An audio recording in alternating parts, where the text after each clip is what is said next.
Bapak yang baik, hari ini Tuhan kembali kami akan mendengarkan firman Tuhan yang merupakan lanjutan tentang pencobaan Yesus Kristus di padang gurun selama beberapa hari. Hari ini kami berdoa Tuhan, biarlah pada serial yang terakhir dan ketiga ini tentang Yesus dicobai di padang gurun ini boleh menjadi berkat bagi kami semua. Kami boleh mengerti bahwa menang atas pencobaan dari si iblis itu adalah sukacita yang luar biasa besar buat umat yang percaya. Yesus mengajar kami, Yesus memberikan teladan kepada kami, Yesus memberikan kebenaran kepada kami, sehingga kami tidak tersesat di dalam jalan kebenaran. Terima kasih Bapa yang baik, urapi hamba-Mu Tuhan dengan pengurapan-Mu yang selalu baru, sehingga dari mulut lidah bibir hamba-Mu keluar perkataan Kristus saja. Dan kami yakin dan percaya hari ini Tuhan, jemaat-Mu akan pulang penuh dengan sukacita. Jemaat-Mu akan pulang bersorak-sorai karena mereka mengerti tentang kebenaran, dan ketika kebenaran mereka praktekkan dalam hidup mereka, kami yakin dan percaya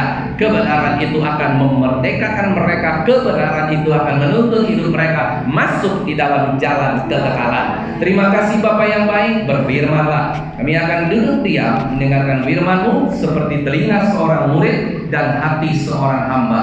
Seluruh umat Tuhan yang percaya kita katakan bersama-sama amin. Sekali lagi kita katakan bersama-sama amin.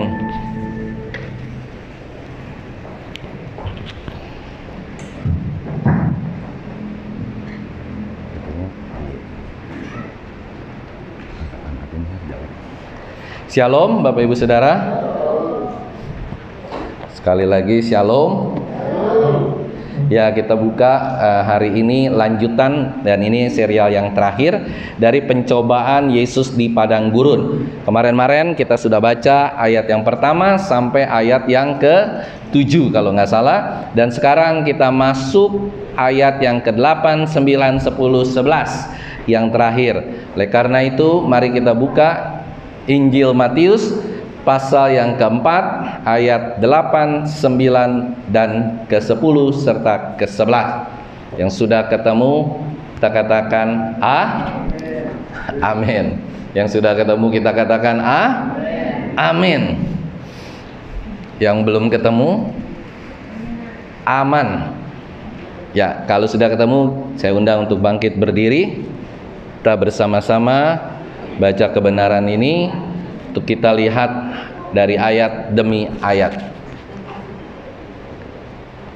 Matius pasal yang keempat ayat yang ke-8 dan seterusnya. Dan iblis membawanya pula ke atas gunung yang sangat tinggi dan memperlihatkan kepadanya semua kerajaan dunia dengan kemegahannya. Ayat 9, 1, 2, 3.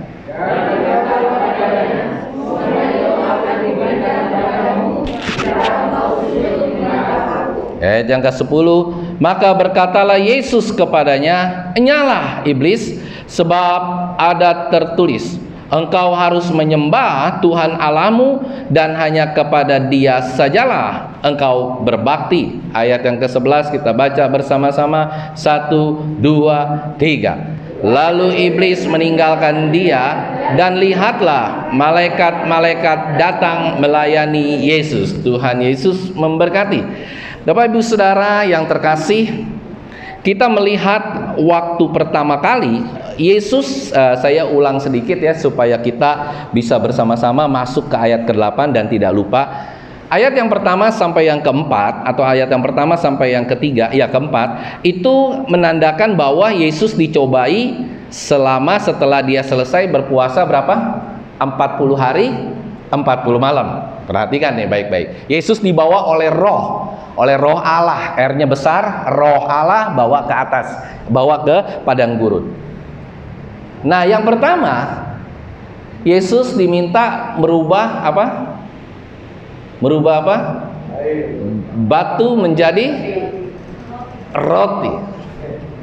Yang pertama merubah batu menjadi roti. Makanya judulnya kemarin, judul khotbah saya adalah jika batu tidak menjadi roti. Nah, Bapak Ibu Saudara yang terkasih, waktu yang pertama kali ini Yesus memang tidak mau merubah batu menjadi roti, sekalipun faktanya Hari itu Yesus lapar. Faktanya hari itu dia mampu untuk berubah batu menjadi roti.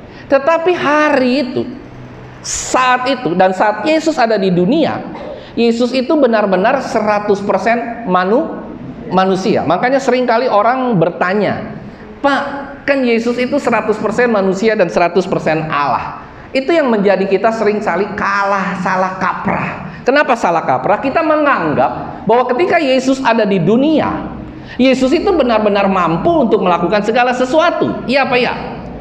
Salah.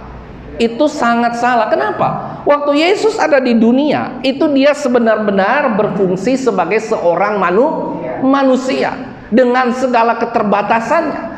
Karena itu ketika dia minta apapun, minta mujizat, ya kan, kalau Bapak Ibu Saudara perhatikan, ketika Yesus meminta mujizat 5 roti 2 ikan, itu pun dia berdoa kepada Tuhan, dia mengucap syukur kepada Allah Bapa di surga. Dia tidak bisa melakukan sekaligus, dia tidak bisa melakukan langsung. Karena apa? Karena dia masih 100% manusia. Oleh karena itu seringkali banyak pertanyaan teologis yang bertanya seperti ini, kenapa Yesus itu harus dicobai oleh iblis? Apakah iblis tidak tahu bahwa Yesus itu adalah Allah? Saya mau tanya, iblis tahu nggak Yesus itu adalah Allah? Nah, saat itu, walaupun iblis tahu Yesus itu adalah Allah atau anak Allah, tetapi saat itu Yesus itu sedang berfungsi sebagai manusia. Ada amin, Bapak Ibu Saudara? Dia sedang berfungsi 100% sebagai manusia. Nah, oleh karena itu dia menjawab, Yesus itu ada tertulis manusia hidup, ya kan? Manusia, saudara, Bapak Ibu Saudara perhatikan, manusia siapa? Manusia dia, kan? Manusia dia mengutip, ya kan, dari Perjanjian Lama. Manusia hidup bukan hanya dari roti saja, tapi dari setiap firman yang keluar dari mulut Allah. Ada haleluya. Langsung semuanya pupus. Tetapi kita harus sadari bahwa Yesus saat itu masih berfungsi sebagai manusia 100%. Dengan segala keterbatasannya. Oleh karena itu ayat kelima dan seterusnya, sekali lagi Yesus bilang dia tidak perlu merubah batu menjadi roti. Kenapa Bapak Ibu Saudara? Karena sekalipun dia mati, sekalipun dia kelaparan, itulah iman dan percaya kepada Kristus, iman dan percaya kepada Allah Bapa di surga, yang seharusnya kita juga memiliki. Kemudian iblis, jadi pertama roh Allah yang membawa ke padang gurun. Perhatikan Bapak Ibu Saudara, 40 hari. Yang kedua, Yesus dibawa sama siapa? Sama iblis. Nah, pertanyaan menarik, kalau memang saat itu Yesus sebagai Allah 100% manusia, apakah sanggup seorang iblis membawa Allah? Iya apa ya? Sanggup nggak kira-kira? Iblis membawa Allah, ya kan aneh dan pasti tidak sanggup. Nah, karena itulah saat itu Yesus berfungsi sebagai manusia 100%, tidak kurang sedikit, tidak lebih. Saudara perhatikan baik-baik. Ketika Yesus menjadi manusia, dia dibawa rohnya oleh roh iblis, dicobai oleh roh iblis sampai ke bubungan, dan dari bubungan kalau dia menjatuhkan dirinya, ada banyak begitu orang dan dia bisa memperlihatkan mujizat besar, dan itu juga ditolak sama Kristus. Ada amin? Ditolak total. Tidak seperti sekarang hamba-hamba Tuhan yang mencari-cari mujizat, yang mencari-cari apa? Kesembuhan, yang mencari-cari itu semua ditolak total sama Kristus. Karena dia bilang apa Saudara? Dia mengatakan, Yesus berkata ayat yang ke-7, ada pula tertulis, janganlah engkau mencobai apa?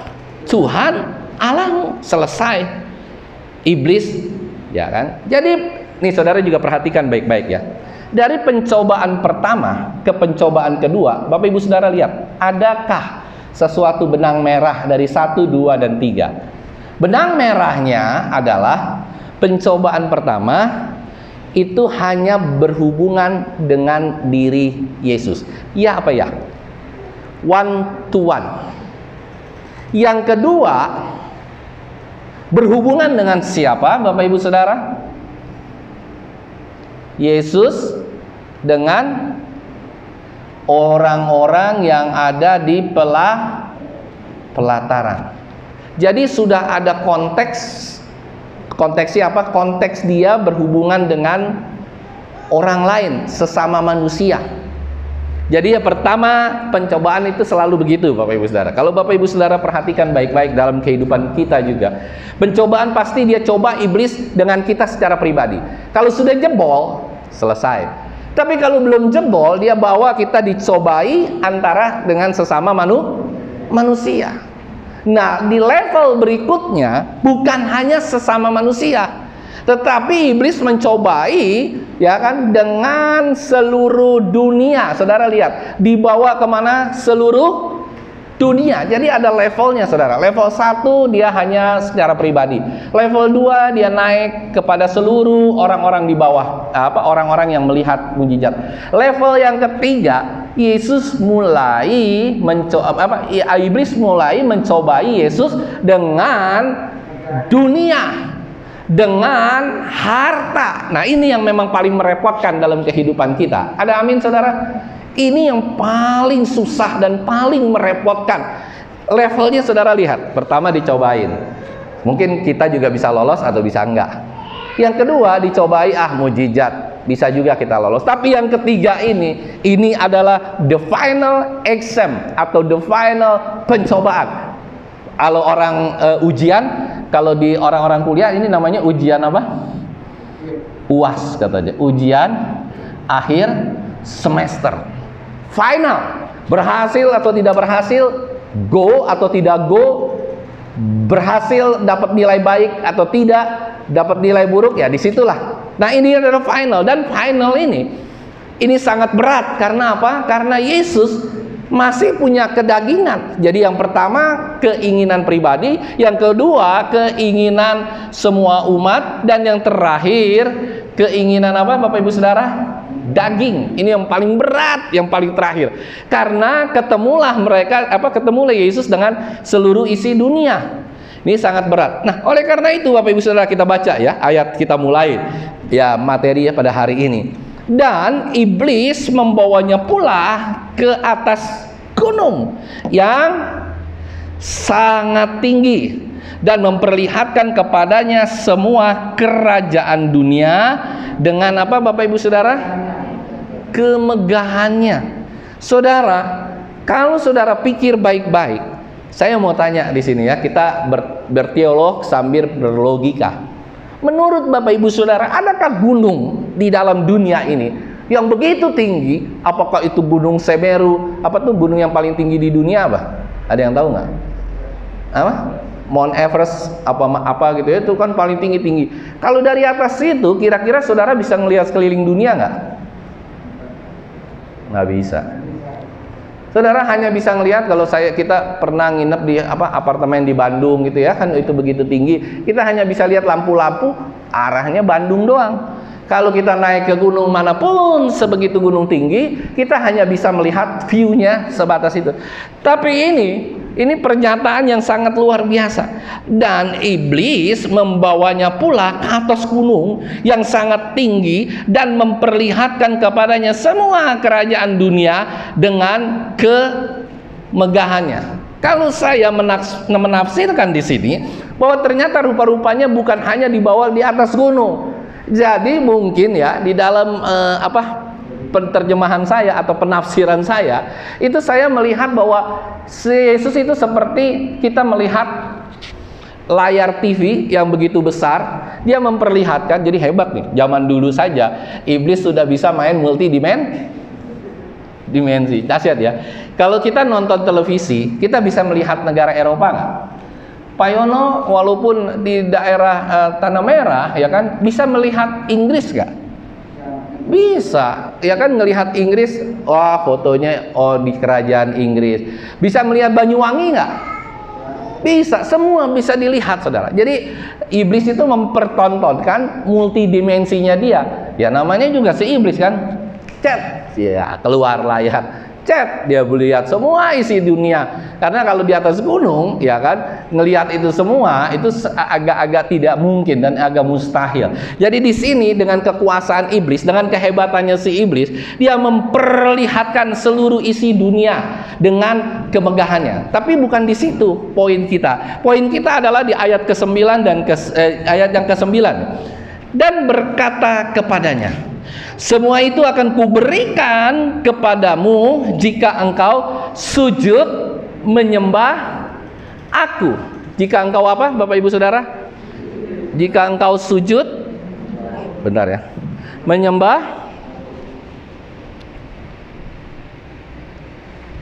Jika engkau sujud menyembah aku. Nih saudara lihat, perhatikan baik-baik. Ada sesuatu yang aneh, ada sesuatu yang iblis lakukan di sini. Saya mau tanya, iblis itu bapaknya pendusta bukan? Kita seringkali dibohongi, maaf, mungkin kita seringkali dibohongi oleh khotbah-khotbah. Kita seringkali tidak mengerti tentang arti ini. Dan kita seringkali menyangka bahwa seluruh isi dunia ini sudah diserahkan kepada iblis. Sering nggak dengar hamba Tuhan yang berkhotbah seperti itu? Seluruh isi dunia diserahkan kepada iblis dan dialah sang penguasa. Kita hidup di dalam dunia berarti kita hidup bersama dengan iblis, gitu kan? Nah, itu sebenarnya inilah pembohongan yang paling hebat yang dilakukan iblis. Dia membohongi, mencoba membohongi Yesus. Luar biasa nih saudara. Ya, berbohong dia sama Yesus. Jadi level pertama, dia masih memberikan fakta. Fakta membuktikan batu bisa menjadi roti. Itu fakta gampang. Dia bisa buktikan. Yang kedua, dia juga bisa buktikan kalau dia turun dari bubungan bait Allah sampai ke bawah, dia bisa menghasilkan mujizat. Itu juga gampang, tidak sulit. Tetapi yang ketiga, setelah iblis pusing dengan pencobaan yang pertama gagal, pencobaan yang kedua gagal, pencobaan yang ketiga, iblis melakukan hal yang spektakuler, yaitu berbohong kepada Yesus. Kenapa saya katakan berbohong? Yuk kita buka ayatnya yang mengatakan bahwa Yesus itu sebenarnya sudah menjadi raja atas dunia, dan iblis mencoba mengkoreksi hal tersebut. Coba kita lihat Injil Matius pasal 25 ayat ke-31 sampai 34 nih. Bapak Ibu Saudara mesti hati-hati nih. Ya kan? Matius pasal 25 ayat 31 sampai 34 ya kalau saya nggak salah. Coba kita buka berganti-gantian kita baca. Udah ketemu? Amin. Apabila Anak Manusia datang dalam kemuliaannya dan semua malaikat bersama-sama dengan dia, maka ia akan bersemayam di atas tahta kemuliaannya. Terus Bapak Ibu Saudara baca ayat yang salah nih ya. Sebentar lu, benar. Coba kita lihat dulu Lukas pasal 4 ayat 6. Sebentar ya, satu lagi ini nih, supaya Yesus tidak usah bersusah payah. Lukas pasal 4 ayat 6. Apa tuh yang firman Tuhan katakan? Lukas pasal 4 ayat 6.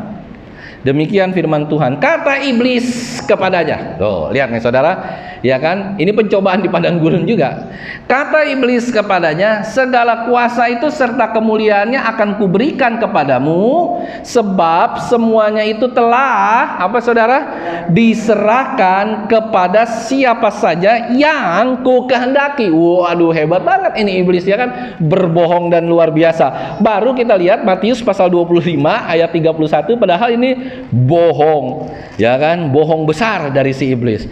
Matius pasal 4 ayat Matius pasal 25 ayat yang ke-31 sampai 34 tadi kita lihat sekali lagi. Coba kita lihat ini.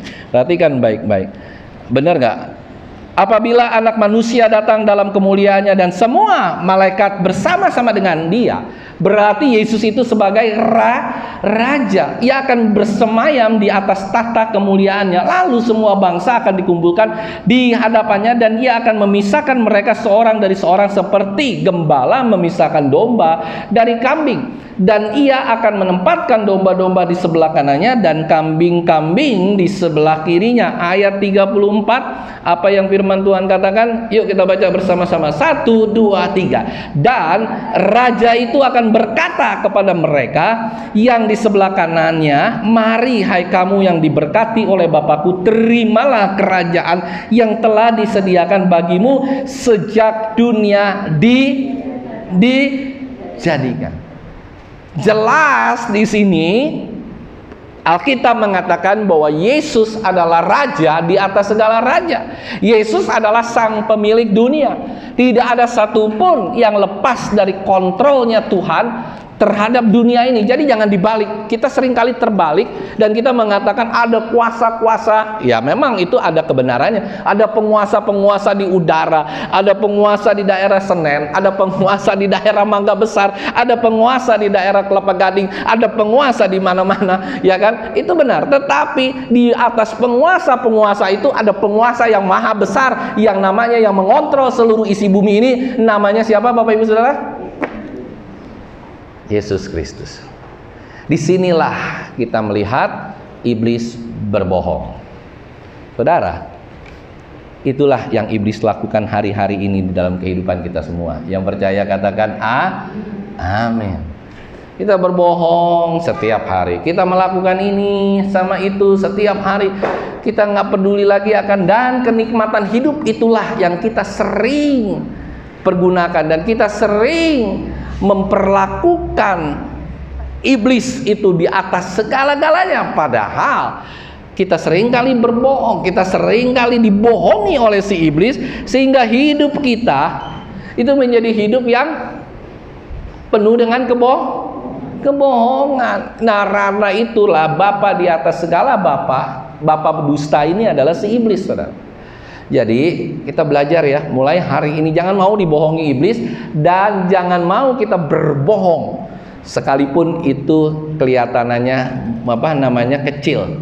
Yang percaya katakan Kalau sakit kita bilang sakit. Kalau nggak punya uang kita bilang nggak punya uang. Jangan kita berbohong kiri, berbohong kanan. Bapak Ibu Saudara yang terkasih, di sini jelas kita melihat bahwa ternyata tidak main-main ini. Pencobaan yang terakhir adalah tentang iblis membohongi, dan ini membuat kita semua di dunia ini punya satu paradigma, paradigm itu apa, Bapak Ibu Saudara?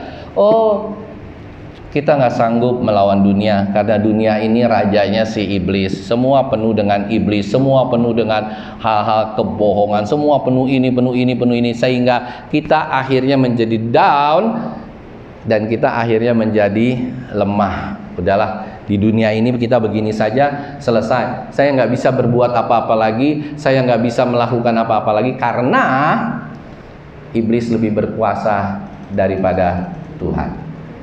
Saudara pernah nggak berpikir begitu? Coba deh kita pikir ya, rethinking. Kenapa sih di dunia ini kejahatan kok lebih banyak? Saya mau tanya satu hal. Lebih banyak kejahatan atau kebaikan? Berarti iblis lebih berkuasa dong. Halo. Ya kan? Ini lagi berteolog kita kan? Lagi berteolog. Ini namanya berteolog. Berarti iblis lebih berkuasa dong dari kita. Atau gimana? Lebih banyak orang jahat atau lebih banyak orang baik? Halo? Lebih banyak orang jahat. Berarti kita dikuasai dong sama iblis. Atau bagaimana nih? Apa sih yang terjadi dengan dunia? Membingungkan kita semua. Ya kan, kalau saudara lagi beribadah mungkin di tempat lain atau bagaimana atau ini, saudara kadang-kadang suka curiga nggak? Kalau mungkin di sini karena udah kenal ya semua, taruh tas juga rada aman. Ada amin, saudara? Coba saudara di gereja yang nggak kenal, taruh tas sedikit. Ya, dalam hitungan detik, menit, saudara berdoa, habis itu amin, tas kita bisa lenyap, handphone kita bisa lenyap, ya kan? Lebih banyak orang jahat di dunia ini daripada orang baik. Nah, tapi di sini dikatakan kan katanya Yesus, kan katanya Allah Bapa kita di surga yang punya seluruh isi dunia ini, yang menguasai itu adalah Yesus. Pertanyaan menarik. Karena apa ini saudara terjadi? Karena sebenarnya memang kita ditaruh di dunia ini untuk di apa? Dicobai, diproses. Makanya paling nggak enak itu kita jadi manusia. Kita ditaruh di dalam dunia yang hanya sementara. Sementara itu dites semua, akhirnya balik lagi kan. Kalau bisa balik ke surga atau balik ke neraka gitu kan. Nah, jadi kita dites setiap hari, setelah selesai kita balik. Oleh karena itu yang ingin saya katakan, di tengah dunia yang begitu banyak orang jahat, yang begitu banyak penipu, yang begitu banyak, sehingga seakan-akan semakin lama nih, kalau kita perhatikan baik-baik, kalau tidak ada pengajaran-pengajaran yang benar ya, saya mau katakan baik-baik, kebenaran itu pelan demi pelan itu akan meredup demi kepentingan si iblis. Ada haleluya.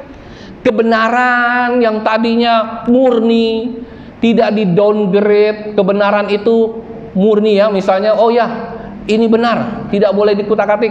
Tapi kadang-kadang kita suka mengutak-atik kebenaran. Nah, sehingga lama-lama kebenaran itu bukan jadi kebenaran, akhirnya jadi kebenaran, sudah meredup, makin lama makin meredup kebenaran, dan akhirnya kebenaran itu sirna. Nah, ini yang terjadi Bapak Ibu Saudara hari-hari ini, baik di dunia sekuler, baik di dunia pelayanan, baik di dunia manapun, kebenaran itu sedikit demi sedikit mulai meredup. Dan standar kebenaran yang harusnya ada sebegitu tingginya, ya, akhirnya menjadi di downgrade, menjadi middle, bahkan di downgrade lagi menjadi paling bawah. Contohnya apa Bapak Ibu Saudara? Contohnya banyak sekali. Salah satu contoh yang saya ambil adalah pernikahan. Salah satu contoh adalah pernikahan. Memberkati orang. Itu sangat berbahaya kalau kita mendowngrade, ya kan, apa yang sudah dipersatukan Allah tidak boleh dipisahkan oleh manusia. Siapapun manusia tersebut tidak berhak untuk dapat mengkat pernikahan, tidak boleh. Dan ini seringkali pendeta-pendeta, ya Pak, daripada dia berkubang dosa terus menerus, ya kan, aduh kasihan dong Pak, ayolah nikahin dia dengan orang yang lain. Dia sudah bercerai sama istrinya, dia sudah nggak ada tuntungannya lagi, istrinya nggak tahu di mana ini di mana. No, kita harus cari istri yang sebenarnya, bertobat dulu dengan istri yang sebenarnya, putus dulu yang benar-benar dengan istri yang sebenarnya, dan itu pun belum tentu kita bisa langsung menikahkan dia kembali. Harus ada proses demi proses sehingga kita tidak mendowngrade kebenaran. Yang percaya katakan amin. Pengajaran dalam Alkitab juga seperti itu. Sekalipun berat, sekalipun kita mengalaminya berat, sekalipun gereja yang kita bina ini mengalami berat, ya kan, banyak orang yang tidak suka akan kebenaran karena kuping manusia lebih cocok sama ketidakbenaran. Bapak Ibu Saudara, kuping manusia ini adalah kuping yang berdosa. Yang percaya katakan amin. Oleh karena itu kuping ini paling suka mendengar segala sesuatu yang merayu-rayu. Yang percaya katakan amin. Kalau saudara dirayu sama pendeta, suka nggak? Bukan dirayu secara ini ya, dirayu misalnya, saudara yang terkasih, hari ini juga ya engkau punya hutang, hutangmu lunas. Yang percaya katakan amin. Lunas nggak hutang kita? Bisa nggak? Bisa lunas saudara, ya kan? Kalau emang udah waktunya lunas, ya lunas. Ya iya, saya utang saya kredit 3 tahun, sekarang udah bulan ke-11, mau masuk bulan 12, ya terang aja bulan depan lunas. Amin, haleluya. Kalau saya katakan begini, dari antara Bapak Ibu Saudara, ini mungkin ada yang punya hutang di tempat ini. Ya pastilah, dari sekian banyak 50 orang gitu ya, ada nggak yang nggak punya hutang? Nggak mungkin, pasti ada yang punya, pasti ada satu orang yang punya hutang. Nah, punya hutang langsung diekspos kan, saudara, tenang, saudara pasti akan hutang itu akan dilunasi oleh Tuhan beberapa tahun kemudian. Nenek juga tahu. Dengan apa? Cicil. Nggak usah pakai pendeta, nggak usah pakai Yesus, nggak usah pakai pendeta. Itu pengajaran-pengajaran yang tidak mendidik, saudara. Bukan sesat, tapi tidak mendidik sehingga jemaat hanya bergantung kepada mujizat Tuhan. Ya kan? Apa-apa Tuhan. Kepleset sedikit, haleluya. Ya kan? Begini sedikit, puji Tuhan, haleluya. Enggak segitu konteksnya, saudara. Jadi saya mau katakan, yuk kita, kalau kita diberikan akal budi sama Tuhan, akal budi yang sehat inilah yang harus terus diperbaharui, seperti Roma pasal 12 ayat 2 mengatakan perbaharui terus menerus supaya kita benar, kita kuat, kita tidak dibohongi si iblis. Iblis ini memang raja pembohong, saudara. Pembohong di mana-mana, bukan hanya di dunia sekuler, di dunia pelayanan seperti kekristenan itu juga iblis bekerja dengan luar biasa. Dia tarik seluruh jemaat yang sudah hidupnya mengarah ke kebenaran, lebih tertarik pada pengajaran-pengajaran yang indah, pengajaran-pengajaran ya kan, sekali tiup ya kan, kalau lagi ditiup gitu jadi ngantuk nggak Bapak Saudara? Dalam nama Yesus, siapa yang sakit di antara? Siapa yang punya benjolan di tempat ini? Siapa yang punya ini?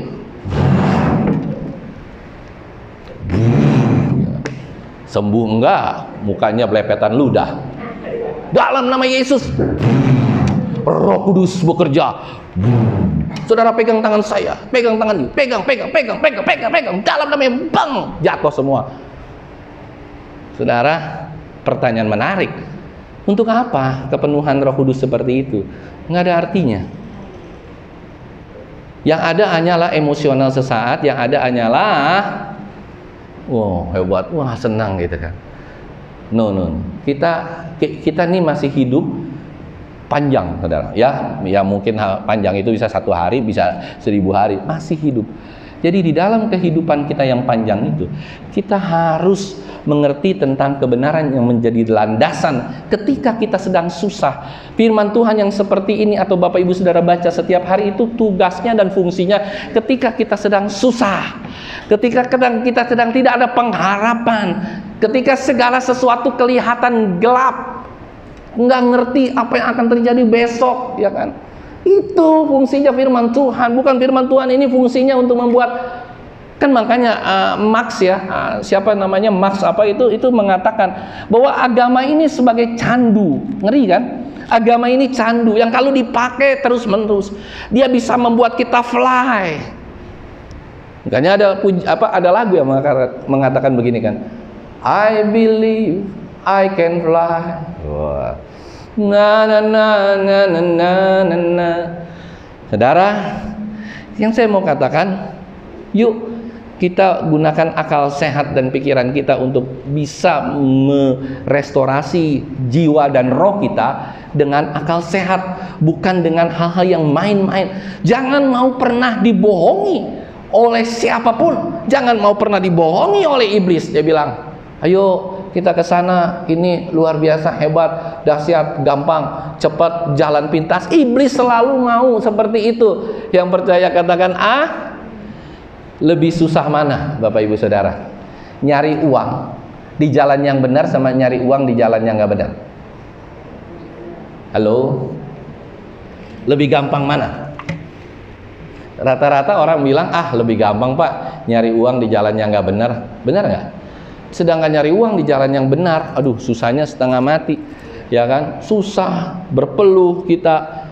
Coba kalau kita nyari uang dengan judi, kita nyari uang dengan hal-hal yang ini, gampang saudara, mudah sekali. Nah, oleh karena itu saya ingin katakan sama kita semua di tempat ini, ayo kita mulai semakin berhati-hati di dalam kita mengenal kebenaran, di dalam kita mengenal seluruh aspek kehidupan kita, supaya kita tidak salah jalan, supaya ketika kita melangkah, langkah yang kita langkah itu adalah langkah yang tepat sesuai dengan kebenaran firman Tuhan, bukan langkah yang sesuai dengan pendeta, bukan langkah yang sesuai dengan hal-hal yang mistis. Ya, sekarang saya mau kasih tahu satu hal lagi. Kenapa banyak hari-hari ini gereja-gereja yang seperti itu yang diminati oleh jemaat? Saya mau tanya. Karena di Indonesia itu rata-rata manusia, siapapun manusia itu, mau dari agama seberang kayak mau agama kita kayak, itu selalu bicara soal mistis. Itu yang paling demen saudara. Mistis saja terus. Sehingga kebenaran ini akhirnya dibungkus oleh mistis. Kebenarannya meredup, ya kan? Api kebenaran, lampu kebenaran semakin lama semakin meredup, mistisnya yang semakin besar. Oleh karena itu, saya sangat respect dengan gereja-gereja presbyterian. Walaupun ya, tapi memang kadang-kadang inilah iblis selalu bekerja. Di gereja manapun iblis selalu. Di gereja yang presbyterian, kayak GKI, GPIB, segala macam. Itu iblis bekerja juga dengan luar biasa. Kenapa? Bosen, jenuh, pendetanya khotbahnya begini, gitu kan yang kita sering bilang kan, sering kita alami. Wah, kita lebih seneng lah gereja Betel, gereja Pentakosta. Yang ini seru. Bablas kanan, yang satu bablas kiri, yang satu bablas kanan. Yang satu pengajarannya makin lama makin kurang baik, yang ini pengajarannya baik sebenarnya, saudara. Tapi seringkali iblis bilang, udahlah kurang pas. Jadi yang saya mau katakan, kalau kita mendengar khotbah, kita mendengar arahan dari manapun ya, yang paling penting adalah kebenaran. Ada haleluya. Dan yang saya sangat anjurkan, kalau Bapak Ibu Saudara baca satu perikop itu indah, seperti kita PA kemarin. Saya pun banyak dapat pelajaran. Oh, Pak Ridwan ngomong seperti ini, Ferry, Bu Elista, Pak Yono, semua saling melengkapi, Deborah, Marvel, Joe, saling melengkapi, sehingga saya pun dapat masukan-masukan baru. Ya kan, dari satu eksposisi, dari satu perikop. Nah, itu yang sebenarnya kita butuhkan setiap hari. Kalau saudara bisa baca Alkitab setiap hari, satu perikop setiap hari, haleluya. Saya yakin dan percaya, tanpa saudara harus ya kan dikhotbahin dengan khotbah-khotbah di radio, khotbah-khotbah di mana, YouTube segala macam, saudara sudah menjadi kuat dengan sendirinya. Yang percaya katakan amin. Asal saudara baca kebenaran ini. Ya, saya udah sering bilang, bahkan di YouTube saya, di rekaman-rekaman saya sering bilang bahwa pendeta kebenarannya relatif. Jangan pernah menjadi mendukung 100% sama pendeta. Kalau pendetamu salah, diomelin sama orang, tetap dukung pendetamu, ya kan? No. Yang saudara harus benar-benar fokuskan ini. Ini adalah kebenaran mutlak, bukan relatif. Manusia seperti saya, seperti siapapun pendeta yang hebat sedahsyat apapun, itu pasti kebenarannya relatif. Hari ini benar, besok salah. Banyak pendeta masuk penjara sekarang. Jangan main-main. Di Singapura udah satu pendeta masuk penjara. Di Korea begitu juga. Kita nggak perlu sebut namanya, tetapi ini menjadi peringatan buat kita bahwa ternyata memang sebenarnya iblis ini sangat suka dengan hal-hal seperti ini. Dan ya kan, manusia itu rindu banget untuk selalu melakukan pekerjaan-pekerjaan dunia. Jadi sebenarnya harusnya manusia nih ya, di dalam kehidupannya dia tidak terus dunia. Nanti ketika di ujungnya itu kita mau back lagi. Yang saya mau katakan, mau ingatkan hari ini, waktu yang Tuhan berikan kepada kita tidak akan pernah terulang kembali. Yang percaya katakan amin. Manfaatkan waktu hidupmu setiap hari. Setiap hari, jangan sampai lengah. Setiap hari terus, sehingga suatu saat kelak ketika kita dipanggil oleh Tuhan, kita didapati tidak bercacat dan tidak bercelah. Saudara terus bangun kekuatan saudara di dalam kehidupan ini seperti itu, agar ketika Tuhan memanggil kita, kapanpun kita bisa dipanggil Tuhan.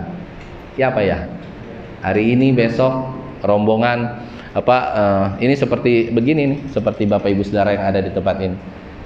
Ya kan, ini kan kayak orang ngantri sembako, ngantri mau divaksin kan seperti ini kan, 1, 2, 3. Ya, yang di depan manggil Ibu Tanti Lani Wijaya. Udah nggak bisa apa-apa, jangan pulang, bes gitu kan. Ibu Sieni ya kan, dipanggil Tuhan. Mau dipanggil, Bu? Belum ya. Wah, Bu Sieni hebat tuh, udah mau daripada hidup di dunia katanya. Nah, Bapak Ibu Saudara yang terkasih, yang saya mau katakan dari firman Tuhan hari ini adalah hati-hati, karena iblis itu paling senang membawa kita ke arah kebinasaan.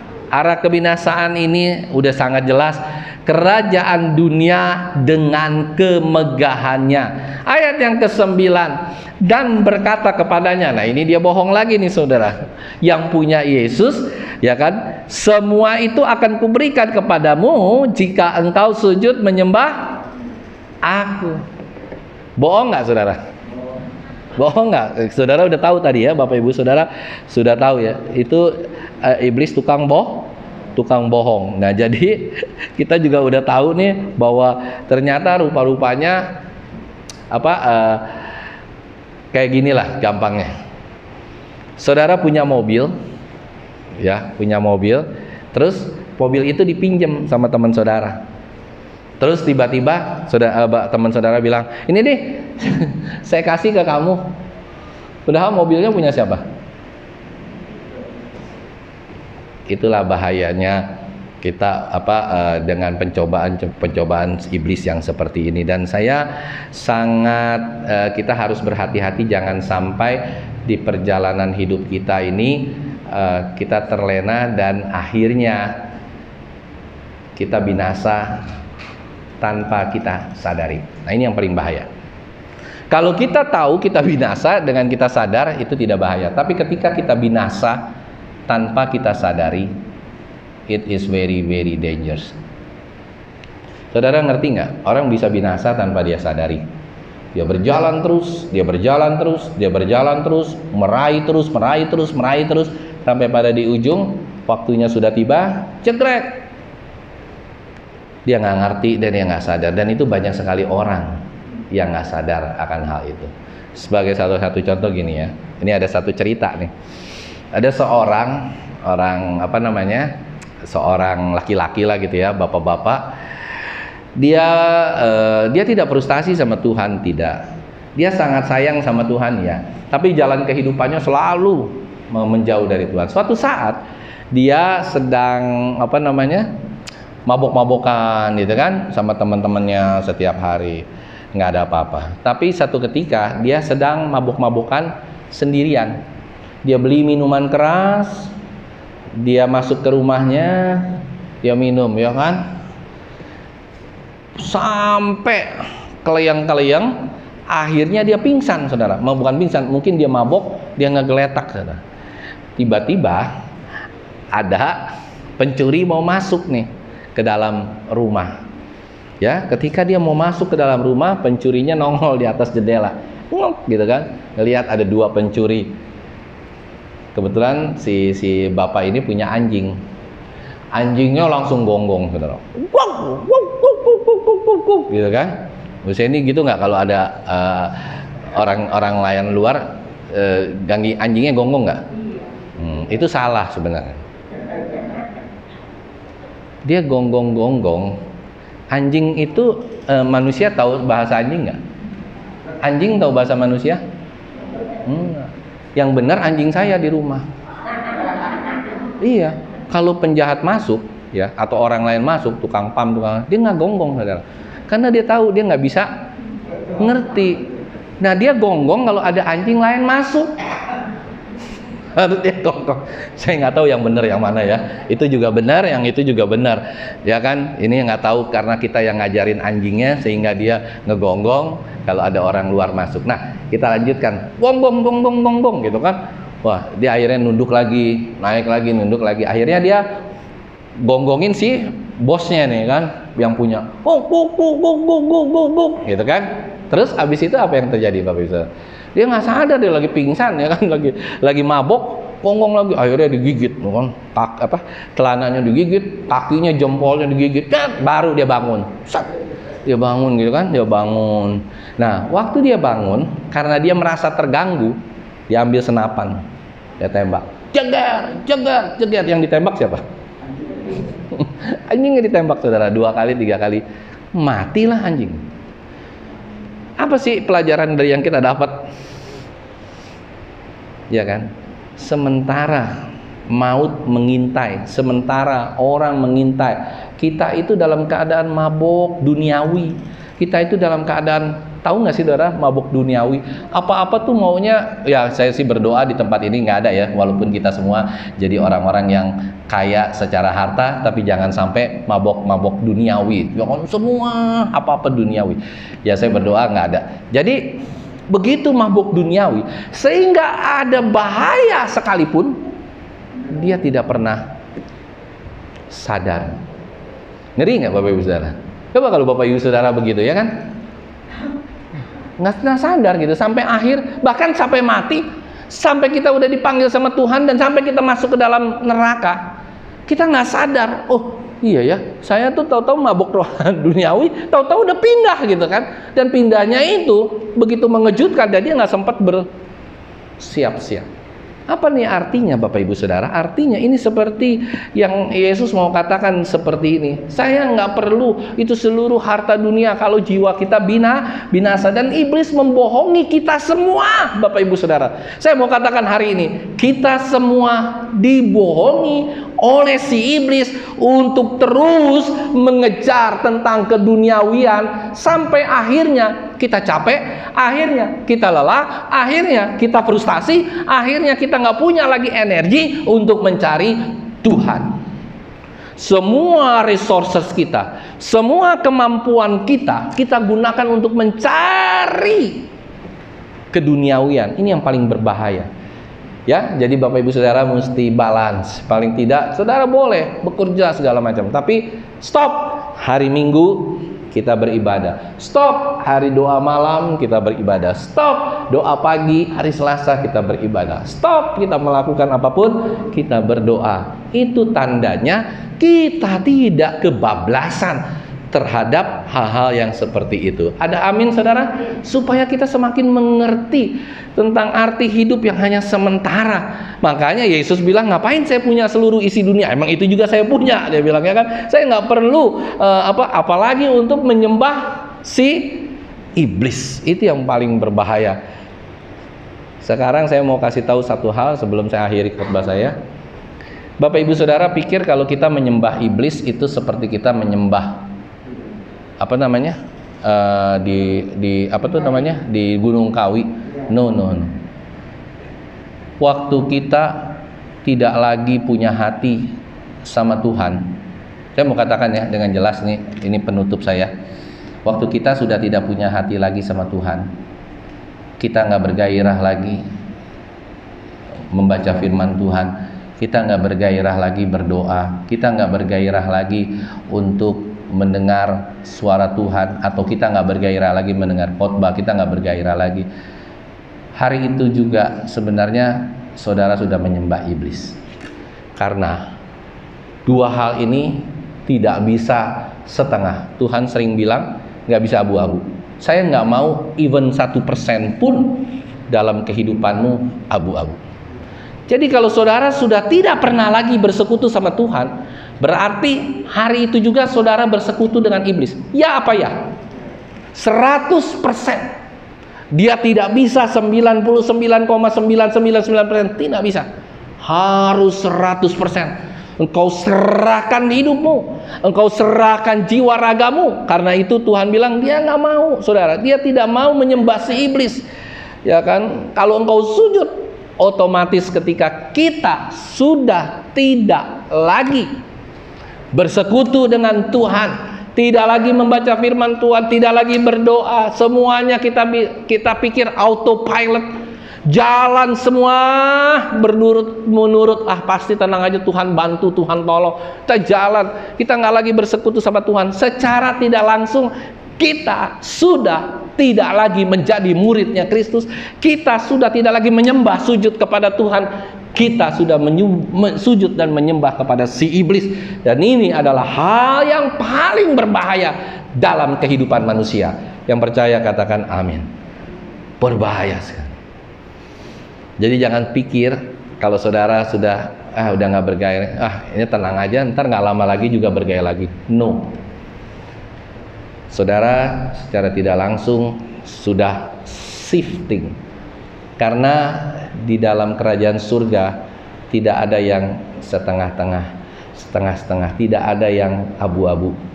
Semua harus clear. Saudara, hari ini ada yang pakai baju putih hitam. Putih hitam, putih hitam. Saya lihat banyak yang pakai baju putih hitam. Saya mau tanya, bisakah hitam menjadi putih dan putih menjadi hitam? Nggak akan pernah bisa. Putih tetap putih kecuali dicat, ya kan? Putih tetap putih, hitam tetap hitam. Selalu terpisah. Tidak pernah, kalau kecuali dia pisahin, dia jadiin satu begini, di tengah-tengah itu terjadi abu-abu, ya kan? Nah itulah yang kita nggak boleh. Jadi nggak ada pilihan. buat hidup kekristenan? Kita mau putih atau hitam? Tidak bisa setengah-setengah. Ya, jangan salah. Misalnya begini. Ada seorang pernah konseling sama saya, Pak Pendeta, teman saya ada satu agama seberang, ada satu agama kita ya, Kristen. Dia tanya begini, Pak, bisakah saya masuk surga? Saya ini sementara jalan hidup saya kemungkinan salah, Pak. Oke, salahnya di mana? Oke, saya masih seneng semua-mua, Pak. Saya masih seneng kadang-kadang berjudi. Saya kadang-kadang suka main perempuan. Saya kadang-kadang suka main judi perempuan, mabok-mabokan. Oke. Terus, tapi Pak, sepanjang hidup saya selalu memberi loh, Pak. Uang saya beri buat apapun. Bahkan buat pelayanan. Ada orang yang minta untuk pelayanan persekutuan doa, saya beri. Ada orang mau menginjil ke daerah, saya beri. Ada orang mau membuka sekolah di Kalimantan, saya beri. Terus dia tanya, mohon tanya Pak Pendeta, itu baik nggak? Saya bilang enggak. Daripada begini Pak, saya ini orangnya nggak pernah memberi, tapi saya hidupnya benar, melakukan hidup benar. Seluruh hidup kekristenan saya jalani dengan benar. Lebih baik mana Pak dibandingin saya nggak perlu memberi? Nggak memberi tapi semuanya mantap. Saya bilang tidak, dua-duanya. Karena yang pertama, saudara seakan-akan teman saya itu, saya bilang, you seakan-akan menyogok Tuhan dengan uang. Ketawa Tuhan, seluruh isi dunia saja dia godek kepala, apalagi hanya uang-uang kita yang istilahnya mencuci dosa. Terus, oke, dia bilang. Pertanyaan berikutnya, ini pertanyaan yang paling strategis. Kalau Bapak kamu di gereja, kalau ada orang menyumbang dan tahu bahwa orang tersebut adalah koruptor, orang tersebut adalah narkoba, penyalur narkoba, orang tersebut penjahat, terima nggak uangnya? Enggak. Sekalipun itu bisa untuk membeli gereja, tidak. Ya, kenapa tidak? Kalau saya sudah tahu dia seorang yang begitu jahat, dari uangnya itu dia pakai untuk masuk ke gereja untuk mencuci uang, istilah kasarnya mencuci uang untuk dosanya dihapuskan, itu kejahatan yang paling jahat dari seorang pendeta. Kecuali saya nggak tahu, kecuali pertama kali dia beribadah sekali, 2 kali, 3 kali, terus dia tiba-tiba kasih uang untuk beli gereja, ya itu nggak masalah, karena saya nggak tahu profesinya, saya tidak tahu kejahatannya. Tapi ketika saya tahu kejahatannya, strict, kita harus tolak 100%. Sekalipun kita nggak punya gedung gereja, sekalipun kita masih kontrak, ya kan? Sama seperti Yesus ketika ditanya, bisakah, maukah kalau engkau anak Allah, rubahlah batu menjadi roti. Yesus tidak perlu rubah. Sekalipun dia harus mati, kita pun sama. Sekalipun kita harus tidak lagi melayani Tuhan karena kita nggak punya uang lagi untuk melayani Tuhan, itu jauh lebih baik daripada kita terima uang tersebut, kita bangun yang mewah, kita beli ruko kiri kanan, tapi uangnya adalah hasil daripada kejahatan. This is very, very, very strict untuk sebuah harga, sebuah kebenaran. Karena ketika kita menjalani kebenaran, harganya harus dibayar. Oleh karena itu Yesus berkata, ya kan, kalau saudara berkata begitu, maka berkatalah Yesus kepadanya, nyalah iblis, sebab ada tertulis engkau harus menyembah Tuhan Allahmu dan hanya kepada Dia sajalah engkau berbakti. Kalau ada suatu saat orang memperlakukan itu dalam kehidupan kita, kita katakan, nyalah iblis. Tapi jangan orang yang kau bilang, nyala iblis. Tapi engkau harus bilang, nyala iblis dalam hatimu, dan engkau memberitahukan dengan sangat sopan terhadap orang tersebut. Dan ayat yang ke-11 dikatakan, nah ini saudara lihat nih baik-baik ya, 1, 2, 3, lalu iblis meninggalkan dia, dan lihatlah malaikat-malaikat datang melayani Yesus. Coba kita buka Ibrani pasal 1 ayat yang ke-6. Ini yang memang Tuhan sudah janjikan. Ibrani pasal 1 ayat yang ke-6. Apa yang firman Tuhan katakan?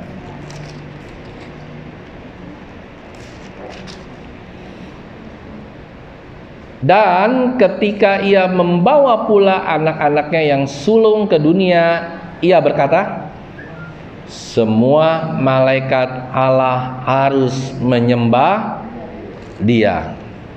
Saudara yang terkasih, kalau kita lolos dalam pencobaan apapun di dunia ini, maka sesegera mungkin Tuhan akan menolong kita. Tuhan akan memberikan makan kepada Yesus yang sudah berpuasa 40 hari. Tuhan memberikan kesegaran jiwa, kesegaran jasmani, kesegaran jiwa, kesegaran segala-galanya. Karena Dia adalah Allah yang selalu mau mencukupi kehidupan kita ketika kita sudah serius menjalankan kebenaran. Tapi jangan salah, bukan berarti ketika kita sudah menjalankan kebenaran, Tuhan memberikan kita kelimpahan. Tidak. Kalau itu diberikan kelimpahan, puji Tuhan. Kalau tidak diberikan kelimpahan, juga puji Tuhan. Diberikan pas-pasan, puji Tuhan. Semuanya karena Tuhan. Oleh karena itu, hari ini biarlah kita fokuskan diri kita kepada Tuhan, bukan kepada si iblis, sehingga kita boleh terus berjalan dalam kebenaran. Tuhan memberkati. Kita mau angkat satu pujian sebelum kita akhiri, atau kita berdoa terlebih dahulu untuk kebenaran firman Tuhan. Bapa yang baik, biarlah Tuhan kebenaran firman-Mu pada hari ini boleh mengkoreksi, bahkan menegur hati kami, sehingga kami boleh semakin didewasakan oleh kebenaran-Mu, dan kami tidak rindu untuk kebenaran-Mu ini di downgrade, sehingga kebenaran tetap kebenaran, dan kebenaran yang murni adalah ketika kebenaran itu benar-benar berasal dari Alkitab, karena kebenaran yang mutlak itu adalah firman Tuhan dan bukan manusia. Ajar kami Tuhan untuk terus menghitung hari-hari kami, agar dalam setiap aspek hidup kami boleh beroleh hati yang bijaksana di dalam melihat situasi dan kondisi keadaan di dunia ini yang seringkali dipengaruhi oleh iblis yang begitu dominan dalam kehidupan di dunia. Tapi kami tidak takut dan kami tetap percaya bahwa Allah yang kami sembah, Dia sanggup untuk dapat membuat kami bisa bertahan di dalam kelemahan kami. Terima kasih Bapa yang baik. Haleluya. Amin.